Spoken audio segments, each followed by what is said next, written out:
Coucou les amis, j'espère que vous allez bien. Aujourd'hui, je vous propose ma façon de faire du curry au poulet et lait de coco. Vraiment très simple, hein. J'aurai besoin de blanc de poulet.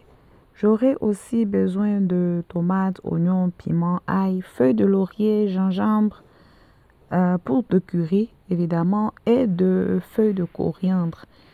Je vais lister tous les ingrédients dans la barre d'infos au cas où j'aurais oublié de mentionner certains.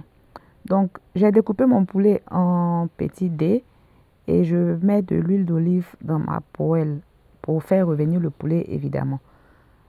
Moi, j'utilise du blanc de poulet. Vous pouvez utiliser des cuisses de poulet. Vous pouvez utiliser un poulet entier. La préparation sera la même. La seule différence, ça sera le temps de cuisson de poulet, vu que les blancs de poulet cuisent plus vite. Donc, si vous utilisez des cuisses ou une autre partie du poulet, faites cuire plus longtemps. Sur mon poulet, j'assaisonne avec du poivre noir, du sel et de la poudre de gingembre, l'équivalent de la moitié d'une cuillère à café. Si on a du gingembre frais, on peut le râper sur le poulet. C'est même préférable, il a plus de goût. Moi, je rajoute le gingembre en poudre parce que, évidemment, je n'ai pas de gingembre frais sous la main. Je râpe aussi de l'ail. J'ai râpé 2 gousses d'ail. Si on aime beaucoup l'ail, on peut en râper plus. Si on n'aime pas trop, on en râpe moins. Je rajoute la feuille de laurier, je referme la casserole et je laisse le poulet bien frire pendant au moins 5 minutes. Ensuite, je rajoute un oignon que j'ai découpé en petits dés ainsi que le piment et la tomate concassée. La quantité de piment, c'est selon ce que chacun peut supporter.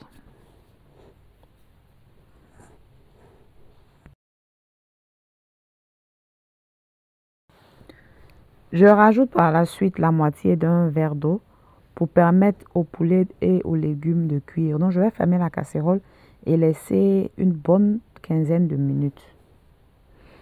Bien évidemment, il faudra goûter pour vérifier l'assaisonnement.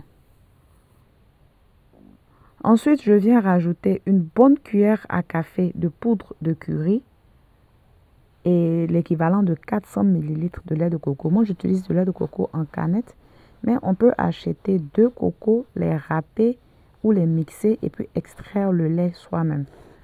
Mais bon, je suis paresseuse, donc j'achète en canette.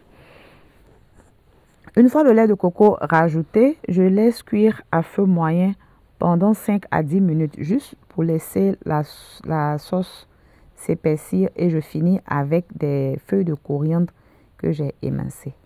Et voilà, comme je l'ai dit, la recette est très simple à faire, les ingrédients sont accessibles et je l'ai servi avec du riz blanc.